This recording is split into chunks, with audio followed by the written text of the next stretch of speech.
Belichick, early 70s, and this 24-year-old is a hot babe on top of that. Now, I think that gives him the edge over every coach in terms of the intangibles. It's going to be used. While Dabo's looking up in the sky waiting for divine intervention, this guy's thinking as soon as this game's over, I'm getting laid by a 24-year-old hottie.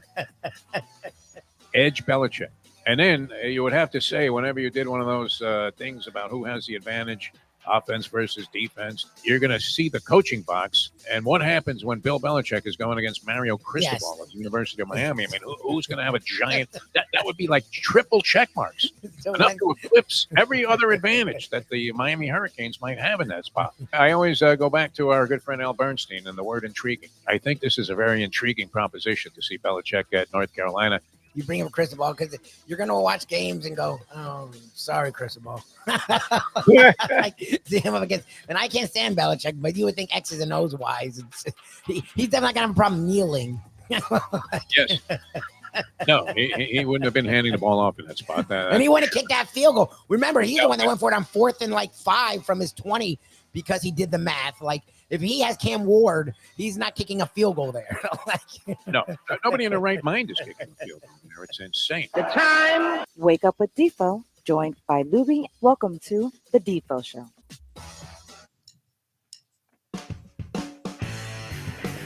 Dashing through the snow with a one-horse open sleigh.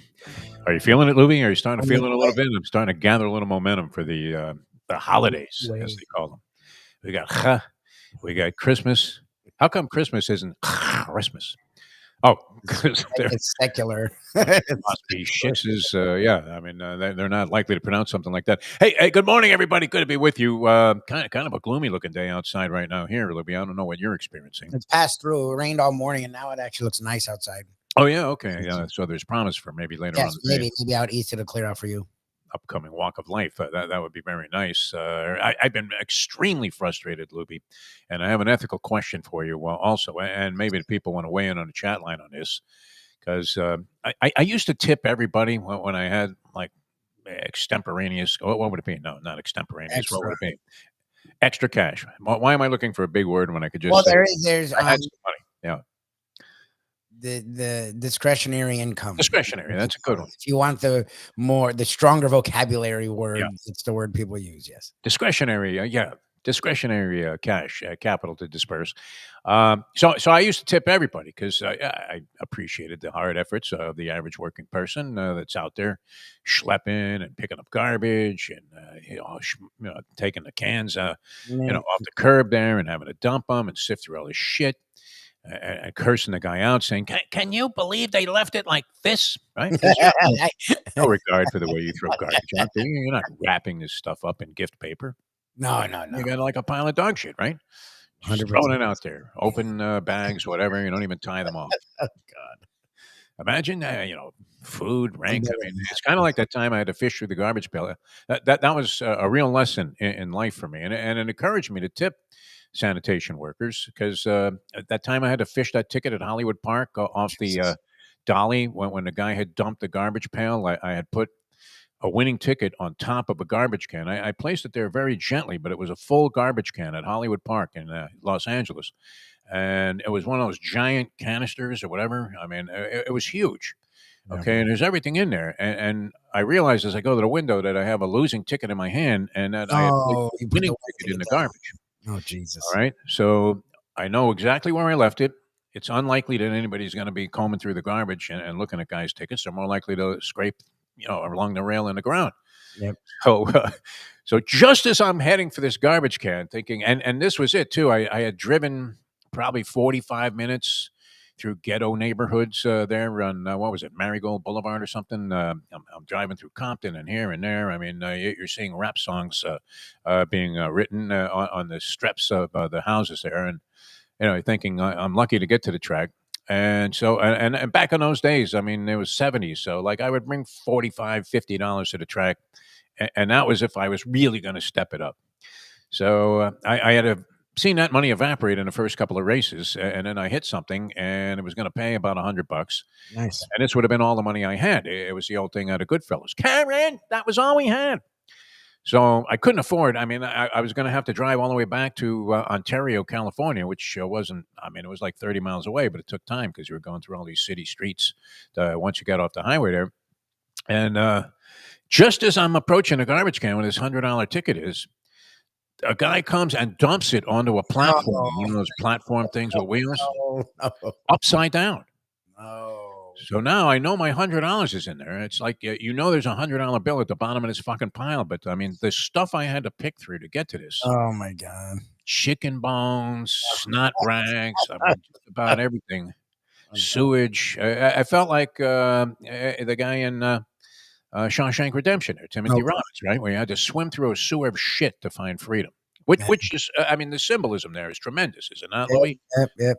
What do we all do to find peace of mind and make peace with the world and ourselves and our lives? Where you're polishing up an old boat and thinking, I'll get this thing running soon enough, but I have all day. You have to swim through like a sewage in a system of shit, no? Yep. Look at you and your career in various enterprises. I mean, a sewage, just a pipe full of shit. Yeah. And that's what I did. I had to sift through that. So I always felt great empathy for sanitation workers, postal delivery people coming in. I mean, today isn't the most pleasant day right now around here. I mean, imagine having to go and hit everybody's mailbox, and then the people are complaining and they stiff you at Christmas time. But this has become an issue with me now, Libby, with my coveted New York Post, which I have one page from yesterday's post here. So this is essentially 2 days old, these lines that I'm going to reference on this gambling show I'm doing. And you look like an ass, right? Yep. Although I probably, if I was more in tune with modern day technology, I would just look the shit up on my phone on some app. But I really, kind of opposed and not inclined to do anything that would bring me up to speed with what everybody else is doing. So I used to get this thing like 5 a.m. I would hear it hit the door. It was great because we're getting up at 6 something, and first bowel movement. I can't function. This is like my laxative. I mean, I can't function without having a newspaper to read. That's one of the main reasons I get it. Besides the fact that you do get some insight into things that you probably wouldn't see if you were just perusing shit online. Do you find that online sports coverage? I may be way off on this also. Does it really just kind of skim the periphery of what's going on? I mean, do you get the kind of depth that you would get if you were reading about something, say, in a local newspaper that still had a really good sports section? Which I mean, they have articles like The Athletic goes very deep, and I'm Athletic, sure, right? I haven't ever gotten involved in that. yeah, that I don't pay for it, but I know that they do deep dives. And again, the newspapers always have their online companions. Yes, that I'm sure do the but same I thing. hate that. I mean, my vision, I believe, and my right wrist and thumb are both going bad because of this scrolling on the phone. Do you I don't find think that, Libby? I mean, are you seeing things as clearly as you used to? I know staring at the screen is not good for you. Not I good. miss Get looking out of at here. it, but I don't know. Yeah. But there's just something about it. I mean, maybe I'm an old fart and too much traditionalist in that regard, but I really like opening up a sports section, thumbing through it, and you have a couple of columnists that maybe you enjoy reading. Maybe you don't want to read the whole column that day, but you take a couple of items out of there, and then they have the sort of not necessarily tidbits, but news items and briefs where you get a pretty good cross section of a lot of different things that you might not have otherwise taken a look at. Or, I mean, the substitute for that would be get constant text from Jim Sarney. And you're thinking, really? There was a volleyball tournament in Saudi Arabia involving high school women? Okay. I didn't know that. I didn't know this thing was going on last night. But bottom line is this. Here's the question, the ethical question about tipping at Christmas time, Libby. Now, do you grease anybody at Christmas time? Sanitation, postal person, somebody that regularly comes to your house, that cleaning people or whatever? I mean, do you... And there's always a formula. There's great argument on restaurant tipping and what should be appropriate there. And do you tip the guy? Do you go 20% when you're getting takeout? Do you throw? You got $40 worth of takeout. Are you throwing $8 in the cup there? That's out of cash. Throw a couple bucks. I actually don't understand tipping that person at all. How little is too little on that?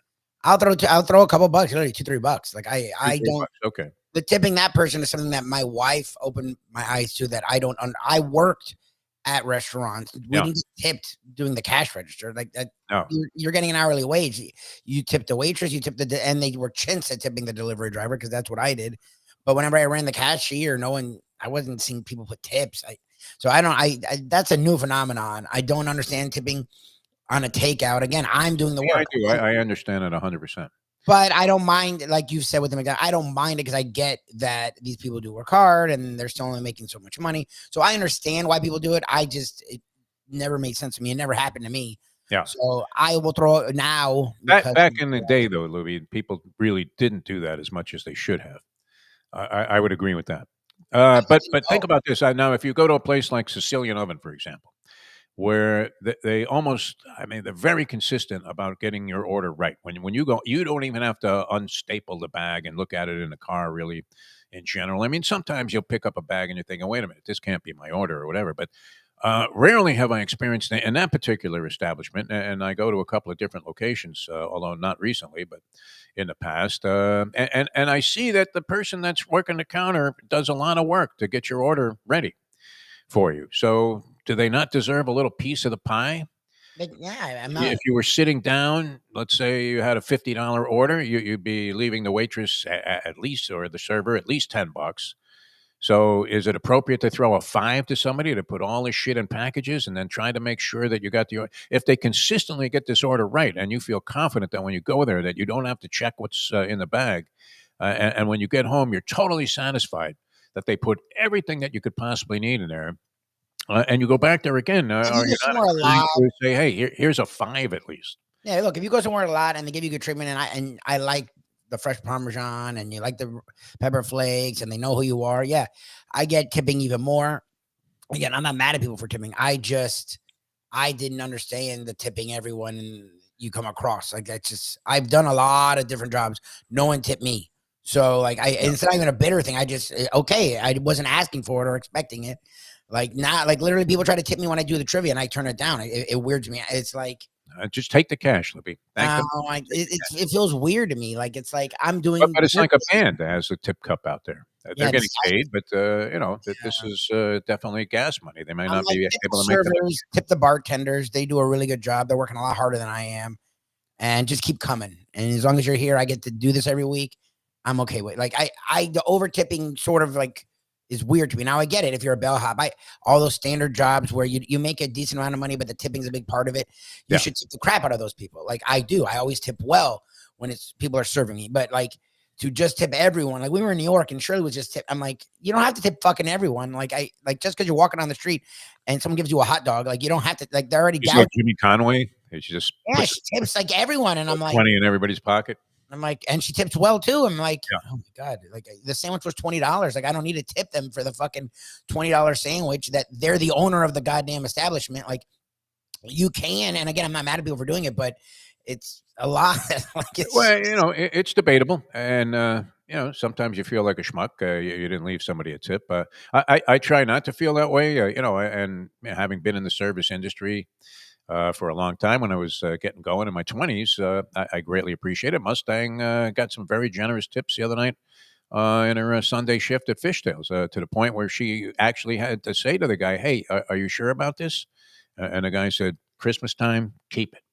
And it's a substantial amount of money for the occasion. That's for sure. But and that makes you think of Henny Youngman. Take my wife, please, if she's worth that much to you. yeah, please, No, I don't mean that, and I want to scratch that from the record here. Lubie, can you erase that before that gets out there? I mean, it sometimes, like when Shirley's asking me to do a ton of shit at once, I'm like, yeah, they can take her. Not long term, just for now. Off with her head. Yes, exactly. She's a pain in my ass. All right, so here's a dilemma. I mean, to kind of get out of this thing and move on to something more relevant than my own personal life. But it is an interesting question. Okay, so my New York Post, it used to come at like 5, 6 in the morning. It was always here by like at the latest like 6:30. All right, which is kind of when I get going. And so it was very, very appropriate. And I had this kind of service. It's been spotty. I mean, there have been different delivery people. I would imagine these people, it's not like you're going to find somebody, hey, look at Henry here. He's got the key to the city because he's retiring after 50 years of delivering the New York Post. You don't have that anymore. So I know, and especially here where, as I've said, how many people are actually getting a newspaper delivered of any type? Never mind the New York Post, which is delivered by the people that handle the Sun Sentinel delivery. All right, so last week, an envelope drops out in a newspaper, which I actually had to call, and they keep a record of this. I've had to call 20 straight days to ask for a redelivery of my paper because Oh, it was that's never bad. there by the so-called cutoff time. All right. 20. Yeah, that's bad. Out of the last month, I've probably called 20 times. A few times now, and right before we go on, I'll see the guy actually pulling up at like 8 o'clock, delivering this newspaper. Oh my God. Now, I was inclined to send the guy like $50 for the year. That would have been my normal. Oh, good for you. But with this kind of disgraceful service that I'm getting, almost to the point, I mean, it's exasperating for me. I don't know why I let this bother me so much, but it does. It's crazy. It's one of those things. It's like you're telling yourself, you're 73 years old, DeForest. Let it go. No, I get. I mean, yeah, I wouldn't get. I'm paying good money for this, though. The paper's not cheap. Well, that's the thing is, look, you work from home, fine, but like a lot of people, if you don't work from home, you pick up the paper on your way out and you take it with you throughout the day. Most people leave before 8 o'clock. Yeah, So I mean, remember, I used to have it with me at 5:30 in the morning. I Yes. was leaving the house to go to the radio station. So you would literally not see it to the end of the day. By then, you've heard everything on the radio. You've It's all seen there. everything on your phone. You like as old as it is, and you joke about it. It still is timely in the morning. Yeah. At 5, 6 o'clock, yeah, some of those articles you like have some value, but like by the time you would get home from your day to read the paper, then like that's literally a wash. Like that actually is fucking to get a paper at 8 o'clock. And even now, we're already done on doing our show to go. Yeah. That would serve you no purpose. Like it's a good point of a reference for you. Like, and a lot of people used to get 2 or 3 of them, right? And Yeah, I used to get 3 newspapers. because, and yes, the station has them, but by the time you get to the station, you have to fight for it, and there's other people. So Yeah, you get your own. You can probably write it off because it's a part of your work. Like to not Does get this the guy paper. deserve a tip, though, Libby? What do you think? No, if they've been struggling like this, look, you can because I don't know if it's his fault. Is maybe that it's only going to his fault. exacerbate the situation and make it It worse? ain't gonna help. Yeah, it's not. It's not gonna help. But I don't know if it makes it worse. Like I don't know. Do you feel like okay? I send and if I send a guy $20, is that insulting? I mean, it's not a lot of money for a year's worth of service, although it's a year's worth of horrendous service. I still don't have the thing when we started the show today. If they've struggled every day like that, like what do you tip them? Every day, and I hate making that call because I do believe that they may even I don't know how they pay these guys, but that they may even discredit them for not getting your newspaper there on time, and I believe they are reminded by whoever the regional manager or district manager must not give a shit. Did you ever deliver newspapers? I really dabbled in it only briefly. No, I My never did. brother had a newspaper around. I used to do it for him sometimes when he couldn't do it. And so you had to deal with the district manager who was doing all the hiring and everything. And he really was like, a guy in a Dickens novel there with, 50 kids, and they all had their bicycles. And we used to deliver the Newsday on Long Island, and a lot of people delivered the Long Island Press. And listen, there were a lot of cavalier attitudes about delivering the newspaper. If there was a punchball game, you just took all the 40 newspapers, shoved them down the sewer, and started playing ball. But they didn't have the instant systems of being able to report the fact that your newspaper boy was lame. All right, so do I send this guy anything? Do I send him an insulting amount of money? I really can't justify sending this guy like $50 or $100. Can you? I look again when I go to a restaurant. I don't. If your service sucks, I don't give you demerits under 20%. Yeah. But like I've said, I'm not going to go above and beyond. And you probably might not go back. And it will definitely ruin if I'm going to go back, especially if the service is fucking a joke. To me, to tip for that, I probably wouldn't. I'm not going to lie. Maybe I'm too old school in that regard. Do I chunk that envelope is what you don't do your job at all. Like if I'm not getting the thing. I mean, it really is frustrating for me. I'm not giving you extra money. Like I like to read it. Go ahead. What were you saying? You're already skating. Like they're already paying you to not do your job. I'm not going to pay you to not do your job too.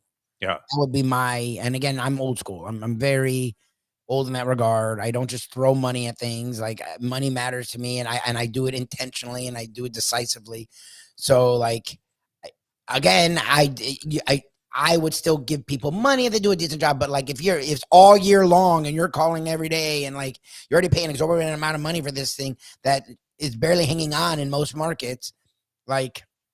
They're hanging by a thread, the whole industry. You're right, Libby. I'm not going to give you extra money. It's just, look, and again, I'm doing a lot of thinking here. Most people would just throw them the $50. It's just $50. That's what my wife would say.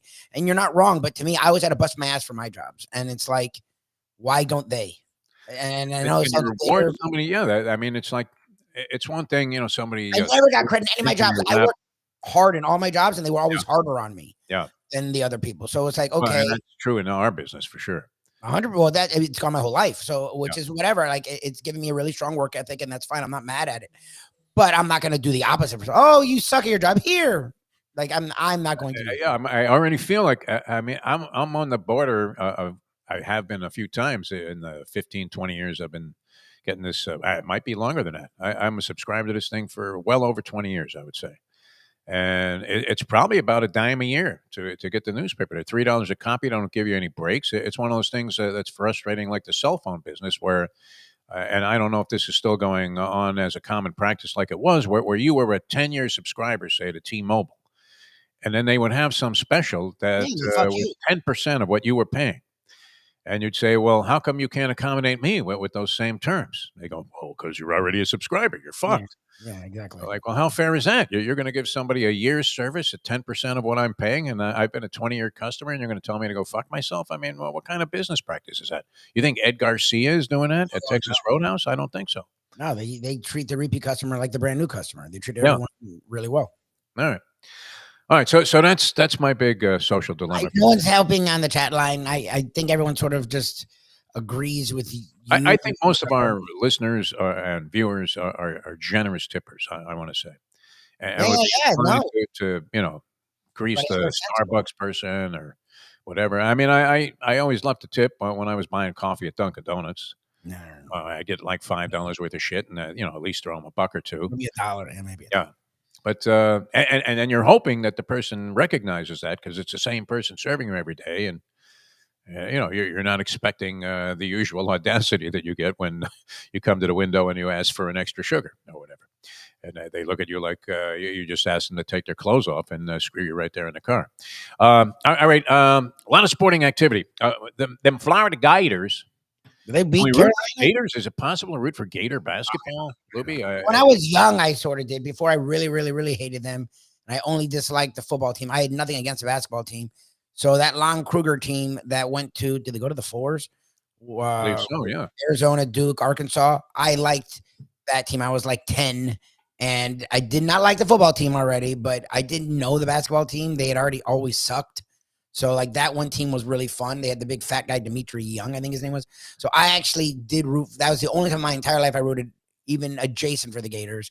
No, I don't root for the basketball teams. I hated the teams in the early 2000s with Noah and Horford. So, no, I despise their basketball teams. So, no, I do not root for them, but you can.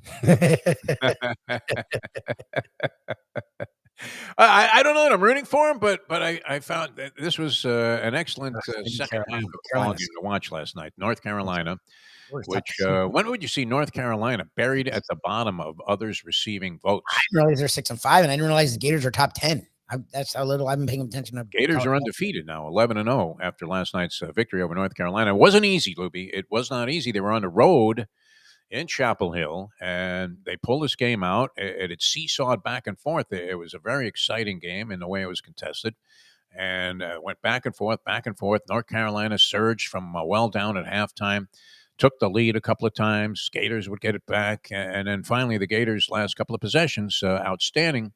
They iced the ball game. This coach, is his name Golden? What's the coach's name? Do we know? So. And he was in a jackpot earlier with some assertions that maybe he had done something that wasn't necessarily within the guidelines and parameters of somebody who should be in a position of authority at a college, and sexual allegations. Todd Golden, I was right. Todd Golden. Todd Golden, yeah. So this guy's doing great stuff. And then they just acted like nothing happened. Nothing. Yeah. It really, I wanted to bring this up too, because this actually, I feel ashamed, and I don't know what we can say about it anymore. But I must have done 10 shows over the last couple of days, Lubie. Different shows, different platforms, and being guests on shows, whatever. There hasn't been one mention of this Wisconsin school shooting that took place. Oh, really? It's gotten to the point. Nobody's talking about it. Nothing. I mean, it's gotten to the point of just shrugging your shoulders and saying, "Oh yeah, only one person." Did you know? More. I mean, it's horrendous to think that horrific that this is the human condition right now. I saw this number yesterday, and I had to look 3 times because it just sounded ridiculous. I think there's been over 324 shootings. Yes. How is this possible? School shootings. Sorry, not just shootings. Remember, we've had shootings all over the fucking place. Yeah. School shootings. School shootings. This year. It's insane. I know, the whole thing's fucking nuts. It's just they You know, don't even talk about it. The news at least will talk about it. No, I haven't heard anyone like talking about it like they used to. Like it's been a lead story on most of the news channels. That about like out and about, like you would be in a bar or a coffee shop or a restaurant, and you'd hear people murmuring. We were out and about yesterday. I didn't hear anything. Nothing. We didn't even talk about it, and we usually do. Talking Christmas, this and that. I mean, so some. Imagine. I can't even. I mean, the monumental impact it would have. I don't know that you would ever recover if you had like the Marjorie Stoneman Douglas thing. Any of those parents that they just were never the same. How could you ever be the same again? And you're thinking about these people, and yet not even no one even pays attention to it anymore. It's just like, oh, okay, yeah, where Wisconsin? All right. How'd the Mets do last night? Did they get anybody? 100%. Unreal. All right, we want to. I have many things here to discuss. You had the NBA Cup and the excitement there associated with Milwaukee winning that. Yeah, Will it be a springboard for them to win the NBA championship? I don't know. They played better. And what does that mean for the rest of the regular season? Like nobody gives a shit the rest of the year? No, I think this is when they'll start caring. No one gives a shit about this fucking cup. Cerny's the only one that cares. Like no one cares about that. I literally ABC they were like televised it last night across the country or across the world. I think it was on TV. They on Channel 10, yeah. I didn't watch a second of it. They did like they celebrated. He had got an MVP. I'm like, okay. We did it for the Lakers. Giannis Antetokounmpo, he was awesome last night and throughout the tournament. Damian Lillard and Giannis seem to develop a little bit of chemistry now. Yep. Bucks, you thought, and they're doing this without Chris Middleton, who I don't know what he has left in the tank because he's been around for a long time, but he was always a very important component of any success that Milwaukee had. And I think he's only played in 7 games this year, Lubie, and did not play in last night's game. Not injured, but had flu-like symptoms, they said. Averaging 7 points a game or some ridiculously low number. This is a guy that was... He barely played. Has he played at all? Has he played at all? A little bit, yeah. No, it's not 7 games. He was averaging 7 points, I think, in 4 games that he's participated. Yeah, I don't think he's played at all. That's supposedly been their big issue is that he's hurt. Yeah. And all right. Well, he's catalyst. I don't know. We'll see. He's old as hell now. What a celebration, man. I mean, they may as well have just given the Bucks to Larry O'Brien last night. Never mind. Fucking tin cup. And then I stumbled on this. I guess this was happening live last night. I didn't even realize that. Where they had this golfing challenge between the PGA and the Live Tour. It involved Rory McIlroy and Scotty Scheffler representing the PGA Tour. They did one of these cockamamie formats like they use in the Ryder Cup, 4-ball, best ball, alternate shots. I don't even know. I think they combined all of them into one and then used a modified Stableford scoring system to decide the outcome. They may have only played or had the thing scheduled for 14 holes. They're playing at night in pitch black darkness in Las Vegas, although they had the tee box and the greens lit. And I guess they had enough light shed on the fairway so these guys could find their ball. That would be particularly difficult, wouldn't it? I couldn't find my ball when I was playing in the daytime. Night golf doesn't sound appealing at all. Night driving range is fine. Night golf. I think it was cool. How do you do night golf? How the fuck do you find your ball if it's off the fairway? Even if it is in the fairway. How do you know? Night golf. That sounds like you seen it? Titleist too? I was playing a Max Fly Blue Dot. Yeah, exactly. You don't know. If you find one in the fairway, that's my ball. No anyway, so it was sponsored by Crypto.com, and each winning player got each player that participated got $5 million in crypto. Oh, there you go. What kind of value would that actually have? I would leave it alone. That Crypto.com. I'm not sure if it was Bitcoin or whatever they gave them. Is that a separate cryptocurrency? How many cryptocurrencies are there? There's thousands now. There's like a lot. Is that like getting a Canadian quarter? You don't know what to do with it? Yeah, because there's only a few that are actually, and even those, I don't know if any of them are real, but there's only a few that are actually somewhat substantial. Most of them are just bullshit. Yeah. So that's the thing is. Like people have one after The one I have 2 million of, 2 million coins of, is certainly bullshit. At this point. I think the total value on that is $600 if I could get rid of it. That's for sure. All right, but anyway, so they do that for 5 million in crypto apiece, and they made a big deal out of the whole thing. As it was a live tour versus PGA, and it is weird that still remains the state of golf after 3 years already of all of this turmoil and angst and acrimony that's occurred between the two factions. All right, Tony Segreto going to join us here as he does every Wednesday, and then special appearance by Tony next Monday. We're going to have a little. Whoa! Look at Mr. Woodsman here, Tony. So how are you? You all right? I'm fine and dandy. I'm just listening. I'm listening to you guys, and I'm dying laughing. It just. What would you do in that spot, Tony? You're a very generous guy. Nobody would ever say, "Hey, that Tony Segreto, what a fucking cheapskate. He stiffed me, at Joe Stone Crabs." I tip. But I mean, if you're getting just god awful, frustrating, aggravating, having to call this boiler room in Guam every day to see if you can get your paper redelivered, and the guy, now I'm getting it, but I mean, it doesn't do me any good after 8 o'clock in the morning. It really doesn't. We don't get. I can't think of. Up here, you don't forget. What do you have? The Vermont Free Press? What is the name of the paper there? Burlington Free Burlington Press, the Daily Walk. I don't know. It's just the Daily Walk. The Daily Schlip. How hard is it to get a copy of the Burlington paper? I mean, you would have to trek through what? Easy. Just go to the store. Just go to the local. Is there a general store there? How does it work? Yep. The Belmont General Store has been closed now for a year and a half. They're going to have a grand opening soon. Okay. They redid it, and we're all waiting with bated breath. How far away? I mean, how do you get to this place, Tony? Can you drive or? Oh yeah, it's maybe half a mile away. All right. And when you go there, the whole town's there? How many people are in this town you live in? Like 9, 10? About 500. Oh, it's really only 500? Oh, I didn't realize it was this much of a thriving metropolis. I saw you out. Like 500.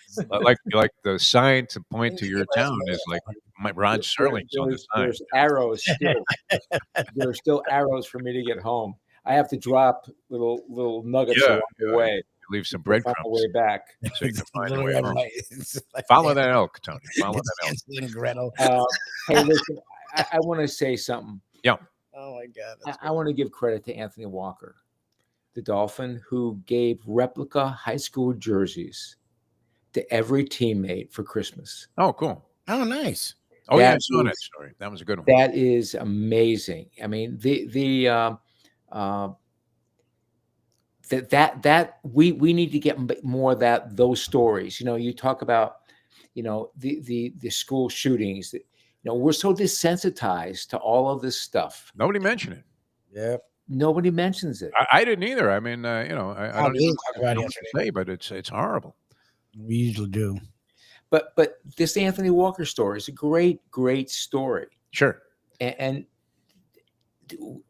local channels, are they doing it? Yeah, they had coverage of it. I saw that. I know exactly what you're talking about. It was kind of cool. I haven't heard about it. So yeah, and I mean, there's also with regard to the Dolphins, and they're naturally concerned about this Grant DeBose, who apparently, I mean, the early report was that the guy was at least had movement in his extremities. He had every extremity moving. Yeah. Wow, it's scary as shit to see that. And was it true that the safety that administered the hit was somehow related actually to Darryl Stingley, or was that some internet bullshit that I said? I don't know. Oh, Derek Stingley Jr. is Darryl Stingley's son. Yeah. Okay. Or not son. No, it was Stingley that administered the hit. Derek Stingley Jr. is related to the Stingley you're talking about, but you're right. He wasn't in on the hit, so I don't know. How weird is that? But he's on the team. He's teammates with. Right. How many people remember Darryl Stingley? I have an indelible impression of that play. Me too.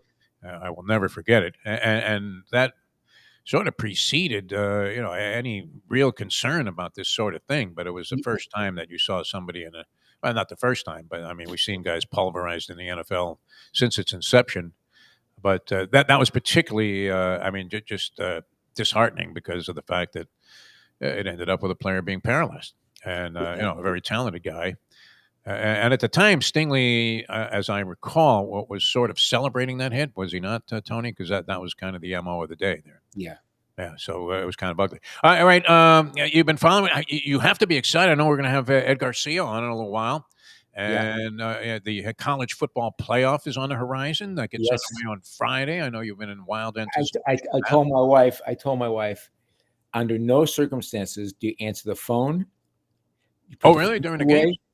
You put everything away, and you watch the game on Friday. Oh, the playoff. Oh, yeah. Oh, yeah. No, it's going to starting Friday. So is the first one your Notre Dame, Indiana? It's funny. I think I've told people this. I think I've told you this. Notre Dame, Indiana. I root for Notre Dame because my son went there. I root for Florida State because my daughter went there. And I root for Miami because I went there. Right. So when Miami's not in it and Florida State's not in it, all my rooting interests go to Notre Dame. And I know that pisses off, Miami fans. But when you pay the money we paid to go to Notre Dame, they owe you seats for this thing. You're not going, Tony? It's in South Bend, isn't it? I got my son tickets. Really? Oh, your son's going. My Tony son Segreto is with some phone. What? Can you get me tickets to the Bob Ware show at the Broward Center for the Wait. My son is going to the game with his 3 friends, 3 college roommates. You got 4 tickets? Yep. Tony Segreto. Good for you. I know there was a reason, that we love you, but that's a pretty good score there. How difficult was that? I mean, how many times did you have to call the athletic director to get that? Or did you call the chancellor? How did you pull that off? What's your first call, Tony? And are you expecting the usual negativity? I call a Notre Dame alum who's very close to me, who's well-connected. Obviously. I mean, 4 tickets for this game. Are they reasonable? Well, I don't know. I've never been to they're lower deck there to see a game. Wait a minute. Look at the tickets now. Let's see what the ticket's worth now. But I got them for you paid $250 a piece. What happened to you? You've lost your media. Tony's not us. Tony actually media ethical credentials, where you just $250 a piece. Pay for a ticket. And lower deck, lower bowl, about 10-yard line. That's not bad. All right. What's the weather like? Is it like nuts? What's going to happen? Ridiculous. Because that's outdoors, right? It's just a regular stadium. It's a regular stadium. I don't know what's going to happen. I like Notre Dame, but you have to see. All right. It's Tony Segreto pulling 4 on the 10-yard line, lower ball for Notre Dame, Indiana. The week of the game, amazing. I mean, look, you still have this kind of magnetic pull from your brilliant career. And it wasn't just here in South Florida. I mean, it spread internationally and, of course, largely enhanced by your presence on the George Michael Sports Machine, which you were brilliant at that show, by the way. I think of George all the time. And I think of the first time I walked in there, he says to me, "Kid, you're only doing the show once, so make it worth your while." I said, "Why am I only doing it once?" Well, you're going to rotate it around. Okay. So I get done with the show. I come back to the office in Washington, and the phone rings, and it's George. He says, "Hey." I said, "Yeah, what's up?" He goes, "Can you do it next week?" I love that when that happens. And speaking of which, and no, that's fine. And you had the job ever since, right? I mean, you were had it for 20-something years. First fill, as they call it, the first fill. Speaking of those stories, and I did want to tout this for our viewers out there. I know we have a lot of horse racing degenerates, but I don't even think that you need to be a horse racing fan to enjoy this. I've been doing this interview show, Tony, on Fleischer Brothers Network. Yeah. And it's kind of just a raw thing. It starts with no music, nothing. There's no fanfare. And it's one of these shows that I'm looking at and thinking, all right, there's a platform there. If I could add a little production value into it, I think I might be onto something. But I had two of my favorite people on the show yesterday. They're both outstanding thoroughbred racing announcers. The great Pete Aiello, who is the voice of Gulfstream Park, and my buddy Frank Miramonti, who's the voice of Santa Anita and Saratoga. And the stories these guys told about their odyssey to the positions they're in today. Both had a little bit of a similar path. That they had some parallels, and that both called races at Hialeah, and were encouraged by John Brunetti Sr., who they paid tribute to. And then both ended up at Oaklawn Park, which was kind of a stepping stone to them getting into Hialeah racing. Of course, wasn't when Frank and Pete were there. What wasn't really the prestigious level. I mean, they were just kind of hanging on by a thread, but. And they both went to Oaklawn Park, which led to them getting other jobs now, Gulfstream and Santa Anita, Saratoga. The stories about how they made it and their persistence in the business were just incredible. I mean, you'll laugh your ass off, and I know you can relate. So if anybody's interested, and people always ask, hey, how did you get this job or whatever? What did you do? And they don't realize sometimes the humble beginnings and the different hardships that you had to go through. And you're looking yourself in the mirror and just saying, why the fuck am I still doing this? I need to get a regular job. And they don't realize the ups and the downs. And I could tell you stories that was you had a magic carpet, right? What are you talking about, Tony? No. You came out of high school, and the next thing you know, Bernie Rosen had you in the anchor chair. He had me under his wing. That he did. That was great.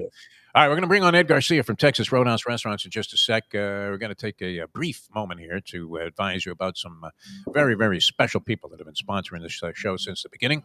So we'll be back with Ed Garcia, who should have a pretty keen perspective on what's going on with the college football playoffs. And, of course, Texas Roadhouse Restaurants remains one of the real phenomenons in the hospitality business, because I literally don't know how they do it. They have to be fueled by the corporate desire to lose money. No, Tony? Is this a tax write-off for some executive? I'm not sure. Wow, how they keep these prices where they are and deliver the quality and just quantity, too. It's not like you're looking at medallions of filet mignon when you order a steak there. And you're thinking, could you bring out the magnifying glass, please? I can't see this shit. Brilliant. I mean, all the way around. So Ed's going to join us in just a moment. Now that. The time. It's 8:47. Hey, folks. Tony Segreto here. Let me ask you a question. What do you look for when you go out to eat? Good food, obviously. Friendly atmosphere. Not too loud, but good energy. Reasonable prices. And a place where you feel comfortable. All those ingredients, no pun meant there, are hard to find unless you're talking about the Texas Roadhouse. You see, they encompass all of those attributes. Really, really good food, amazing atmosphere, good for a family, good for a date, or just a night out for yourself, and prices that will make you extremely happy. Their ribs, unmatched. Steaks, hand-cut every day. Everything, and I mean everything, is made on site, including their incredible bread. It's the one day, folks, that you can forget about low-carb diets. Trust me when I tell you, Texas Roadhouse, your restaurant, your destination when you say, where should we go and eat tonight? From the newly renovated sports bar to the beautiful bayside views captured at the Tiki Bar, Jimmy Johnson's Big Chill has it all. Located at mile marker 104, the Big Chill also offers waterfront dining while experiencing breathtaking sunset views of the Florida Keys. It's simply the hottest spot in the Keys to cool off. That's Jimmy Johnson's Big Chill at mile marker 104 in Key Largo. For more information, call today at 305-453-9. What we gonna do right here is go back, way back into time. We are now kicking it old school with the one and only Tony Segreto. Brought to you by Texas Roadhouse. Tell me, doctor. All right, welcome back to the show.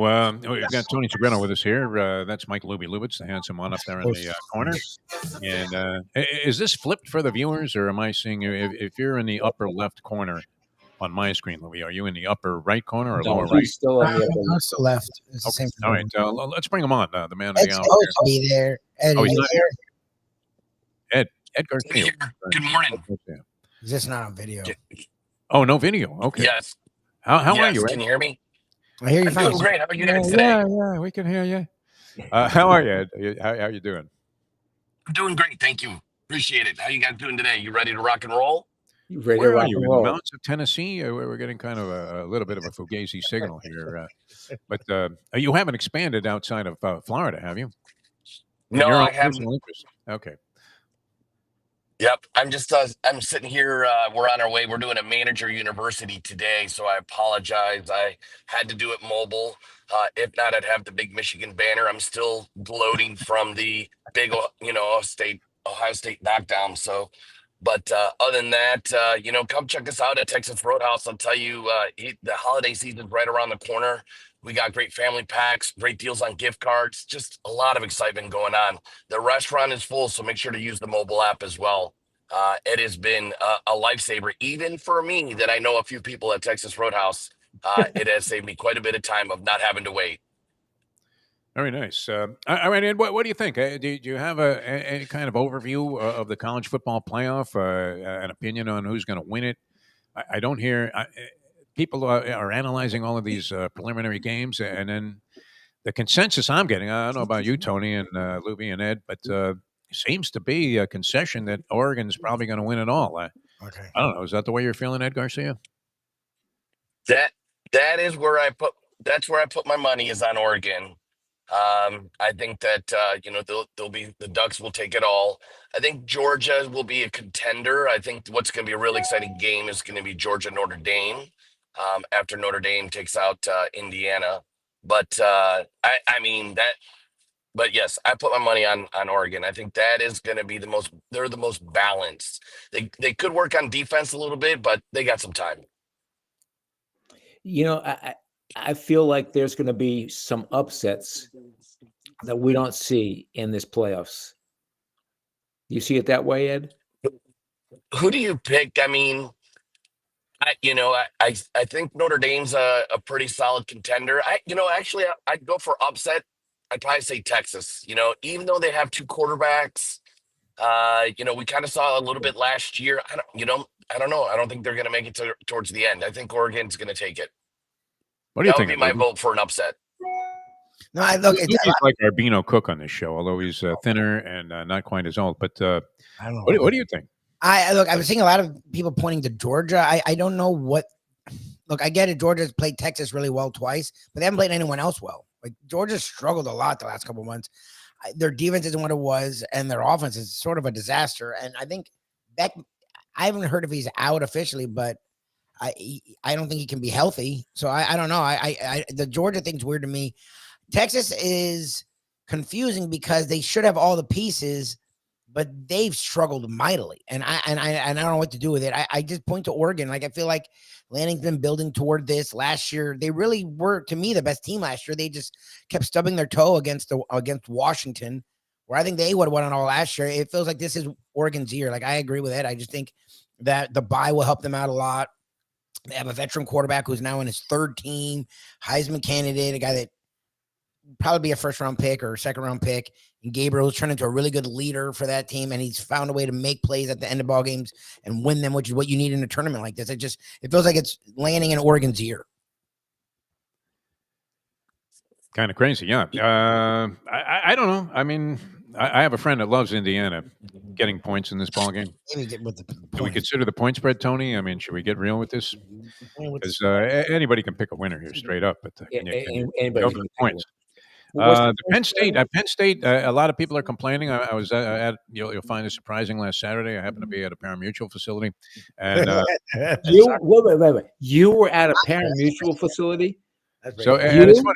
You probably got this, Tony, when when you were in town, or still do, where as you're walking in, you run into a bunch of people that know you casually or whatever, and they all have some kind of sports comment. It's almost like being a doctor, and people will say, "Hey, Dr. Segreto, I got this boil on my foot." Yeah. You're like, well, I don't know. Get some Epsom salt, soak it in Epsom salt. That's the answer for everything. But the common thread that I picked up was that people feel that Oregon got screwed with the draw, and that Penn State got the most favorable draw that you could possibly have. Penn State got a good draw. Penn State got a good draw. At the end of the day, they have to beat them all, or that. So do you want your poison now, or you want it later? Yeah, like for a team like Oregon, I don't think it matters. Yes, I think they sort of got jobs being number one team, but whatever. Like you have to. It's the playoffs. Like you have to play good teams. Right. Just beat the teams in front of you. What do you think? Does Penn State have a shot here? Because it looks like they should be able to mow down their first couple of opponents. They're heavily favored over SMU, although SMU, a lot of people like SMU. And then they get Boise State in the second round. Is Ed still with us? Yes, there. Overrated. Yeah, he's here. Overrated. Penn State's. You They hate can't win big games. They're. I don't know. They got a good team, but I personally feel they're overrated. I mean, we kind of saw that in the Big Ten championship. But we'll see. I think that that could be an upset. SMU. I don't know. It'd be pretty exciting to watch. But I'll tell you, there's a lot of weaknesses, and I think that'll get exploited. Yeah, I mean, I wish them the best. They're part of the Big Ten. Struggle with those big games. I mean, that's the history. I mean, you tell me one time they've won a big game besides making it this far, and the answer is, I mean, it's been a long time. Tony might have been 3. Franklin is an horrendous number. That's Franklin's issue. That's the thing. These teams have all had plenty of time to get ready, and how many of them are going to have the rust? Because you can practice all you want. It's not like playing a game. And then how many are going to be surprised by what they get? So it all starts Friday. And I think Penn State is overrated. Yep. I think Texas is overrated. Then everything else is a crapshoot. This is an exciting time. It's the best college football season we've had in a long time. It's gonna be interesting. Curious to see how this works out. I don't know what the weather is by you, Lubie, and wherever you are, Red, in the state of Florida, but I'm getting like lightning strikes hitting the house here. Oh God! It looks like a scene out of some war movie in Vietnam, Really? like apocalypse. My God! All right. Well, I mean, like a driving rain, like I haven't seen. You would think literally there was a hurricane hitting here. well, be careful. Be careful out there. No, I mean the computer took a hit here just a second ago, so I'm surprised you're still on. All right, Ed, gift cards, holidays. I mean, you guys are ramping it up. You always do a great job. I know this about you. You're such a sweetheart of a human being that even if the Penn State football team showed up at a Texas Roadhouse, you would not be inclined, if you noticed it, to go over to the manager and say, "Get him out of here quick." 80-60s guys. And this is a phenomenal thing because if you get somebody a gift card for say $100, they might be able to take the whole family out to Texas Roadhouse. So how do people get involved with that? Absolutely. Come on in. There are some great specials on $100 right now. They're offering actually an additional 10 or 15. Just check. It does switch up a little bit daily. And, you guys said it, our prices are economical. We are here for the community. And, we're just blessed with so many Texas Roadhouses. We can really keep those prices low. We have early dining specials in Florida. Some of the locations do vary, but $11.99. You have 10 different options. You can get a 6-ounce sirloin, a 1-pound sweet potato with that, and a salad for $11.99. I mean, and that's enough to take home. So come check us out. We're ready to kick some butt for the holidays. Take your mind off things. And guess what? If you don't have time, we do have really awesome to-go services. You can do that and feed the whole family. We have family packs. Check it out on our mobile app. Hey, Ed, did you buy the place in Davie? We are getting very close. We are waiting for a response. Actually, we just did another one. I don't know if I told you. Well, we'll keep it a little bit secret. About 2-3 more weeks, I should hopefully get a response from the people in Davie. All right, we'll touch base with you after New Year's. Hey, thanks, Ed. Always a pleasure. We'll see you Monday there, Ed. Thank you so much. Talk to you Monday. Happy holidays. Happy holidays. Ed Garcia, ladies and gentlemen. Really a restaurant industry phenomenon. It absolutely is, Tony. And you know what's great about you? What? You've been about 6 months here on the show, and it's like a signature thing, and you haven't mentioned that fresh baked bread. Yeah. How can we forget that? That's an oversight on our part, not to mention that. This is something that we urge you that if you're thinking about going out to dinner and you can't think of a place, you don't want to go. You don't want to go to your normal places. and you haven't been to Texas Roadhouse, just try it. Oh yeah, it's fantastic.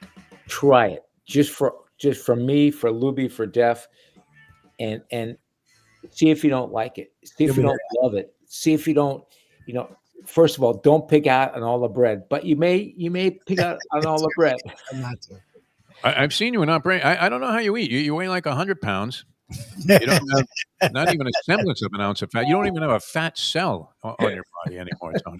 Yes, I do. And you'll eat like 11 rolls before. He loves carbs. I will give him that. Like he'll get a salad and he'll just he'll order the salmon and all that. But other than that, shoveling French fries and baked potatoes. I'm Italian. You love your carbs, but like bread. You do love your bread. Yeah, it's like you're feeding a fire on one of those old trains. That ran on the pole. All right, I'm going to say this, Tony. I'll leave you with this one and see what you think. And Lubie, you tell me. All right, okay. If I took the points with all 4 teams, if I took the dog with all 4 teams, can I count on going 3-1? At least a spread. I mean, that's what I mean. I'm talking about getting like 7 and a hook with Indiana in the Notre Dame game, 8 and a hook against Penn State with SMU, a very good team. Or are they going to be exposed as being fraudulent? Geez, these spreads are ridiculous. You're getting 11 and a hook with Clemson. These spreads are nuts. These should be closer games. Divine intervention there. And Tennessee is getting 7 and a hook from Ohio State. That's not a horrible parlay. What do you think? All 4 games, if you took the dogs. Like Penn State doesn't blow anyone out. What's that, Lube? Like Penn State would be the one you would assume because no one believes in SMU, but Penn State doesn't blow anyone out. Like that's the problem. Their offense isn't good. SMU's fast too. SMU's good. Like motor. Doing it on the spread. I mean those are all 7 and up. Like those are weird. I don't think Tennessee's that far from Ohio State. Notre Dame, Indiana is the one I could see Notre Dame pulling away because Indiana sort of struggled. But again, that's a big spread, and they put up a lot of points. Those are big spreads. I don't know. I wouldn't take. I wouldn't take it. You would take all 4 underdogs. I think it's an interesting. Every game individually because I'd have to think about it. Oh, I'm not talking about parlay. I'm talking about individually. But would you go 3 and 1 if you took the dogs? I'd pick. And could you do worse than 2 and 2? On the spread, remember, on the spread. Every spread, 7 and hook or higher. A bucket full of points, Tony. This is like getting that fresh in the basket there, and the other people have all exited the table, so you get to like eat 6 rolls before they sit down. Great. I'd pick, Notre Dame. You're going to lay the 7 and a hook. I think they'll cover too. See, that's okay. And what's the other one? You got 8.5 with the SMU in the Penn State game. You're getting 8.5 points. Penn State doesn't blow anybody out, as Lubie said. You're getting 11.5 with Clemson. Do they not have a shot to at least be in a really good defense against Texas? Didn't look all overwhelmingly impressive to me. Ohio State is 7 and a hook favorites over Tennessee. Tennessee was really good all year. These spreads are weird. They just choked to Michigan. Ohio State struggled. Ohio State literally just lost to Michigan team that sucks, and I like Ed, but Michigan was bad. I don't know. I don't know what they're thinking. I guess it's a home game. That's what these are, home games, and their kids, and it's tough. I mean, but I'm just thinking that the points are very generous offerings in these games. Like if you're betting on these games, I'm not confident about any of the favorites that much. No, I'll take the favorite. So either I would lay off or I'd go with the dogs. Like you're not actually wrong. Like these are really big spreads for games that just sit back, relax. Big spreads. Big spreads. Big. I don't a couple of beers and just hope that you stay. You know how that goes. I mean, the team that you're getting points with gives up the first score, and all you can hope, like when you have lines like this. So if your team scores first, you're in reasonably good shape, or you're not. Touchdown. Indiana puts a TD on the board against Notre Dame. I mean, now you have 14.5 points to work with, Tony. Yep. Oh yeah. 14.5. Yeah, I don't like. Yeah. It never happens for me though. Team marches right down the field like the Packers did against Seattle. Scores the first couple of touchdowns without any plays that are negative, and everything gains 10 yards a shot. Down 14-0 before the game even starts. All right, Tony, we love you, man. What's your schedule look like? Are you going to be in Vermont for Christmas? A nice. Yes. Oh yes, in Vermont for Christmas and New Year's, and I'll be back in time for the game. You're living a dream, my man. And who's in the Orange Bowl? Huh? Oh, the Orange Bowl is a semifinal this year. It's one of the playoffs. Yeah. So my son comes in after the Notre Dame game, and my daughter comes in on right after the Sunday night game. And we'll all be together and celebrate Christmas. I'm looking at this giant picture window here, Tony. It is amazing. I'm going to get an umbrella just to sit in the house. It's nice out here. Fuck. That's too crazy how bad it is out We're there. getting snow tonight. Battered. We're getting battered. It's We're getting snow about 3 inches. Jesus. All right, very good. That's about all I got too. 3 inches. We love All right, we'll Tony. see you Monday. See you Yeah, Monday. have a great weekend. We'll see you Monday. Tony Segreto, ladies and gentlemen. All right, was that enough nonsense today that we went through here? We accomplished literally nothing. Degeneracy. You got some degeneracy. Bitching about my newspaper delivery. What are the chances that this guy came between 8 and 9 o'clock when literally this is of monsoon capacity what's happening at my house right now? I thought it was going to clear up, Lubie. You say it's sunny where you are? Yeah, it's nice here. Sunny fucking Hirsch? What are you talking about? It was drizzly to light rain all morning until right when we went on at 8, and then it cleared up. And now it's blue skies here. I don't even think Captain Ahab would want to battle these conditions. Jesus, it's so funny. Went all the way out to you. All right, guys, a lot of fun being with you. I do recommend this. I mean, literally the last half hour of this show we did yesterday on Bleach Brothers, absolutely hysterical. If Frank Miramonte, one of the great storytellers, and the other thing that's amazing, we talk about college basketball coaches or Rick Barry and their total recall of every detail of their careers. They can remember, oh, no, there was 3:23 left to go in the ball game, and the guy fouled me, and they only gave me one shot. That game was 50 years ago, Rick. What are you talking about? We see this a lot, but these two fellows, Pete Aiello and Frank Miramonte, the total recall of every race that they ever witnessed. That's crazy. Is incredible. It really is, including their original calls, which came under not the most glamorous of circumstances. And really entertaining stuff. So check that out. Bleacher Brothers. It's conversations with me and these two guys just really put on a whale of a show for us yesterday. So I think you'll enjoy that. Lubie, I will see you later on. We'll be at Luke's at 2:30. Yeah, unfortunately, and this was a weird one. I didn't realize the 2:30 post when I committed to do this guy's show. So I won't be able to get back in time if I drive down there. So I know you hate this. I would have to. Yeah, well, but Luke loves talking to you, so you can come on. I love the place too. I really was looking forward to going, and then I have this commitment, so it's going to make it impossible to do both. So yeah, it's fine. You just jump on for a little bit. All right, I'll jump in there, happily so, and watch you guys shovel food in your mouths because the stuff yesterday was great too. Even keel fish shack, wow. Yeah, the keel was great. Don't overlook Even Keel Fish Shack. They do a great job. I mean, if you want, they cover all. What was the deal with that pork though? That was delicious. The way pork belly, wasn't it fantastic? Wasn't the pork belly really good? Really good. And they do a great job with the scallops and all the accompanying things that kind of made the dish. Yep. That was fantastic yesterday. So Even Keel Fish Shack. They have a couple of locations. That was great. And then Luke's Seafood House comes under the category of hidden gem. Really a good job. Even if you thought, well, geez, I know where it is, but it's behind a freaking car wash. Yes, it's in the middle of Southern Davie. Yeah. All right. Well, I have to run. Thanks so much, and Lubie, you have a good one. We'll talk to you later on. Thanks so much, and we'll see you next time as we leave you know that.